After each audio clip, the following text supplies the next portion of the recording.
त्र्यंबकेश्वर तालुक्यातून धक्कादायक अशी बाब समोर आली आहे। अत्यंत हलाखीच्या परिस्थितीमध्ये तब्बल 3 मुलांना दत्तक दिल्याचा प्रकार उघडकीस आलाय। मात्र बाळविक्रीचा संशय व्यक्त करण्यात आल्यानं प्रशासन सुद्धा सतर्क झालाय।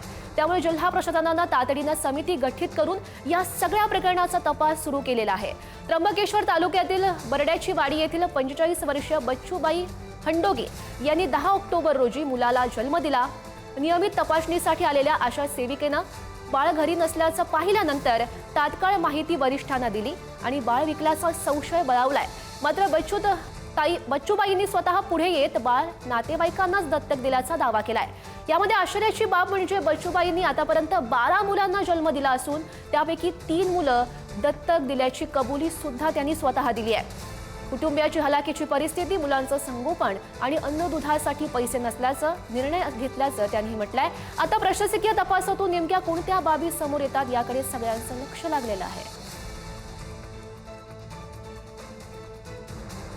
ते बाळ दत्तक म्हणून दिले, तर ते अर्पण म्हणून त्यांना दत्तक मी केलं। अंगावर पिया दूध नाही, आमची अपेक्षा नाही तेवढं दूध आणायची आणि पाजायची, ते करता पण येत नाही मला। त्या माहिती नाही करायचा दूध, मग त्याच्यामुळे मी दत्तक म्हणून दिला। ते कोणाला दिलंय? ते खंडवी म्हणून दिला त्यांना दत्तक म्हणून। तुमच्या ओळखीचे? हा, आमचे भाऊबंदाच आहेत ते भाऊबंदात दिला। किती मुलं दत्तक दिले आतापर्यंत तुम्ही? 3 मुलं। आणि किती मुलं आहेत तुम्हाला? 12 मुलं किती तुम्हाला? 12 जण। 12 हे सगळे लहान मुलं तुम्ही दत्तक दिले? काय कारण, का बरं? आमची परिस्थितीच ती अवघड आहे म्हणून आम्ही पियाला अंगावर नसत आहे, त्याच्यामुळे ते दिले आम्ही। त्याच्यामध्ये आशांच्या माध्यमातून HBNCचा एक कार्यक्रम असतो, त्याच्यामध्ये बालकांना घरी व्हिजिट दिल्या जातात।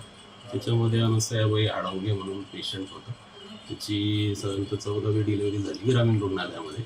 त्यानंतर त्याला डिस्चार्ज देण्यात आला। बच्चूचं वजन तेव्हा 2,800 होतं। त्यानंतर घरी जाऊन त्याच्यामध्ये वजन घेतलं असता 3,800 वजन त्याच्यामध्ये होतं। आज आमच्या आशा कर्मचारी त्या गावात गेल्या, बरड्याची वाडी टाकेदेव त्र्यंबकेश्वर येथे। त्यांना त्या ठिकाणी मातेने सांगितलं की बच्चू आता आमच्याकडे नाही आहे। पोटचा गोळा विकायला लागतो पैशासाठी, हे यासारखं दुर्दैवी या स्वतंत्र भारतामध्ये काय असेल?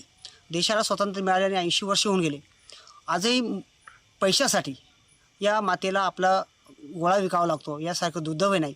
आपण इकडे बघत असतो की मेंढपाळांसाठी काही लोक 5,000साठी आपल्या मुलांना विक्री करतात आणि घरगडी म्हणून ठेवले जातात। अशा अनेक घटना घडलेल्या आहेत। त्याच्याही पेक्षा ही अत्यंत दुर्दैवी आणि संतापजनक घटना आहे। ही वेळ या महिलेवर कोणी आणली, तर याला सर्वस्व जबाबदार हे प्रशासन आहे, शासन आहे।